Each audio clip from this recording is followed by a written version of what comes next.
আজ তোমাদের সাবেকি পদ্ধতিতে একটু সয়াবিন কারি করে দেখাবো। প্রথমেই সয়াবিনটাকে 10 মিনিটের জন্য জলে ভিজিয়ে রেখেছিলাম আর আলু ডুমডুম করে কেটে রেখেছি। সয়াবিনগুলোকে জল ছেঁকে তুলে রেখেছি। তারপর কড়াইতে অল্প একটু তেল দিয়ে আলুগুলোকে দিয়ে দিলাম।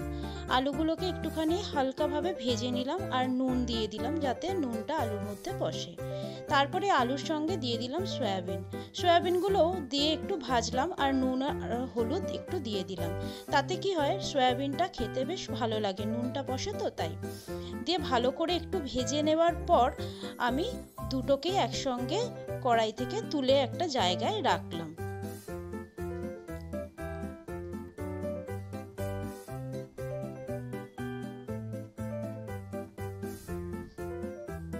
তারপর আবার কড়াইতে তেল দিয়ে দিলাম।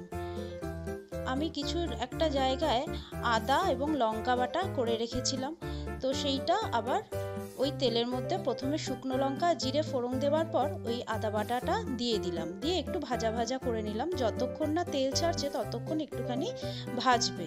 ভাজার পর একটা বাটিতে দেখতে পাচ্ছ আমি লঙ্কা গুঁড়ো, হলুদ গুঁড়ো, নুন, জিরে গুঁড়ো আর ধনে গুঁড়ো দিয়ে একটু জল দিয়ে কিছুক্ষণ ভিজিয়ে রেখে দিয়েছিলাম।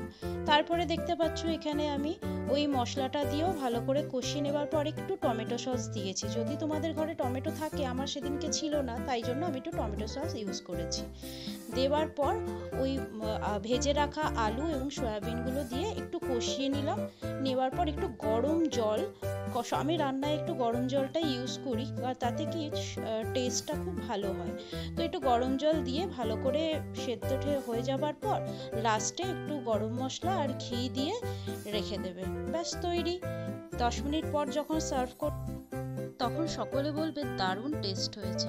তো ভিডিওটা যদি ভালো লাগে লাইক, শেয়ার এবং সাবস্ক্রাইব করো।